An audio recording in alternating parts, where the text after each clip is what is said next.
Isang araw na naman yung natapos mga kabisdak. Work from home pa rin kami. At ito, nagluluto ako ng dinner namin. So yung lulutuin ko mga kabisdak is ito, pancit canton, megoring. So sa Woolworths namin to nabili. Hindi ito yung yung Pinoy na pancit canton, mas masarap pa rin yung Pinoy mga kabisdak na pancit canton. Pero okay na rin to, masarap pa rin. So yun nga, busy kami ngayon. Ako sobrang busy, si Ami busy, si Gian din busy. So wala kaming time magluto kaya pancit canton kami ngayon mga kabisdak for dinner. Dito pala ngayon mga kabisdak sa Sydney, medyo dumami na naman uli yung yung case ng coronavirus. So medyo kinabahan kami kasi sa Maryland, kung saan kami nakatira sa suburb na to, merong nag-positive tapos pumunta sa gym, yung Anytime Fitness. So nasa news na i-avoid na namin pumunta sa gym na yun, yung Anytime Fitness. So yung company namin mga kabisda, wala pang decision kung kailan talaga kami babalik sa trabaho. Pero yung sa palagay ko until end of this year na tong work from home namin, ang company kasi namin, yung management, ayaw nilang magkumpiyansa. Sabi nila mas better daw na mag-work from home kami kaysa ma-risk daw yung health ng staff nila. Kaya napakaganda ng management mga kabisdak. Sobrang swerte kami sa company namin. Dito saglit. Pinagpapasalamat lang namin mga kabisdak sa company namin is hindi sila nag-pay cut or yung binawasan yung sahod namin or yung sweldo. Meron kasi or uso kasi ngayon mga kabisdak dito sa Australia, yung mga company para lang maka-cope up sa COVID-19, sa epekto ng COVID-19, binabawasan nila yung sahod ng empleyado nila. So far sa amin walang ganun. So right, ito na yung pancit canton natin mga kabisdak. Kain muna kami mga kabisdak. Food? Oh, Mama have it. Mama have it. Mama will play it. Yeah. Alright mga kabisdak, so kain muna kami mga kabisdak. And ito nga yung dinner namin, pancit canton. Tapos si Gian, nilutuan ko na ng noodles with egg. Ito kasi yung isa sa paborito niya mga kabisdak. Tapos spicy kasi ito na pancit canton. At ito pala yung mga kabisdak, yung bamboo tree na binili namin sa Bunnings. Dito kami sa McDonald's. Diyan na kami magdi-dinner. Pero mamaya na konti kasi si Gian gusto maglaro dun sa park. Napakalaking park nito mga kabisdak. So maglaro lang kami ng bola ni Gian saglit. Gandang sasakyan nito mga kabisdak ko. Parang yung sa mga movie ba, kay Mr. Bean, di ba? Huh? Ang gandang sasakyan. So napakalaking park nito mga kabisdak. Yan.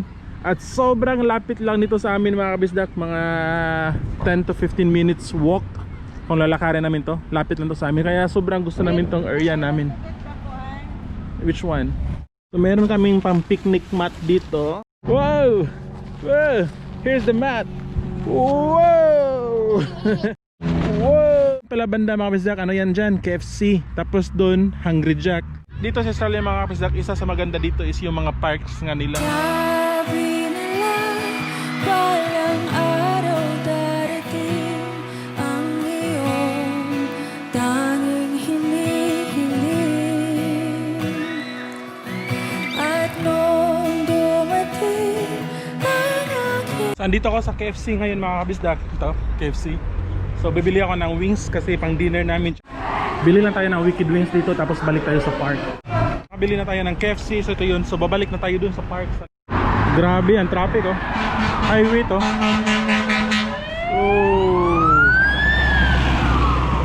Oh no. Alright, let's go. Let's go. Highway kasi ito mga kabisdak. There's a police. So usually mga kabisdak, every weekend pag wala kami tindahan na pupuntahan, nasa park lang kami. Daddy please. Yeah, that one.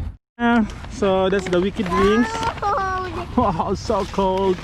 So this is Gian's burger. Look. Wow, wings. Look at this. Ito yung chicken wings, kumakain. Tatambay lang kami dito until mga 4:30 tapos uwi na ng bahay. Pero mamaya hindi na kami magdi-dinner. So ito na yung dinner namin mga kabisda. Wala pa rin tayo masyado activity ngayon. So magluluto ako ng lunch namin. So ito, manok yung lulutuin ko. Tapos lalagyan ko ng chicharon. Sa ano ko to nabili mga kabisdak? Sa Woolworths namin to nabili, $2 lang. Napakasarap mga kabisdak. Parang chicharon na chicharon talaga yung lasa. Tapos yun nga manok. Tapos lalagyan ko ng mixed vegetables. Siguro ito. Yung freezer namin mga kabisdak, walang laman. Hindi pa kami nakapag-grocery. So yun. Manok with chicharon and mixed vegetables. So yun. Luto muna tayo. Hindi pala mga kabisdak, nasanay pala akong gumamit nitong minced garlic. Yung naka-chop na siya, ready-made na sa bottle. Pero mas masarap pa rin yung naka-cubes, pero wala lang, nasanay lang akong gamitin ito. Ano to, nasa $3. Naalala niyo mga kabisdak, meron kami bibili na naka-clearance, di ba, na bamboo tree. So ito na yun. Hopefully mabuhay. Yung isa, naka-yellow pa rin. Palagay ko mamamatay to, pero ito surviving to. Alright, lalagay natin itong garlic natin. Actually mga kabisdak, mahilig kami sa onion. Alright, lalagay natin itong chicken. So ngayon dito sa Australia mga kabisdak, ano pala ngayon, tax season. So after 30 June, pwede ka na mag-file ng income tax return mo. And then requirement yan sa lahat ng mga nagtatrabaho dito sa Australia. So yung ano yan, meron kang 4 months para i-file yung tax return mo. So yung deadline is October. So dapat by 30 October, makumpleto mo na yung tax filing return mo. And then ilagay ko lang itong mga kabisdak, yung chicharon natin. So ito yung mga kabisdak ko, pakita ko sa inyo. So ito siya, chicharon talaga siya. $2 lang to, nasa Woolworths.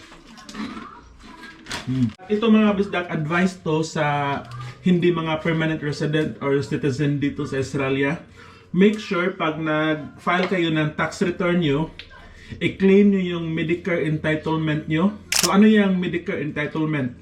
Ano kasi yan mga kabisdak? So every sahod nyo, pag hindi kayo PR or citizen dito, every sahod nyo, di ba automatic yung employer nagbabayad ng tax sa Australian Tax Office. Kasali ng tax na binabayad ng employer mo mga kabisdak sa ATO, may portion yan, maliit na portion, para sa Medicare levy fee.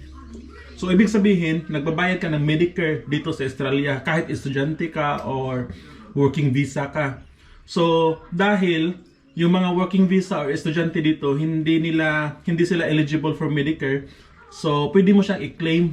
Kukunin mo yung pera na binayad mo sa tax office. So i-claim mo. So make sure na i-claim nyo yan mga kabisdak kasi malaki din yan. Usually yung range niyan is nasa around $1,000 yung Medicare levy fee na pwede mong ma-refund sa tax office.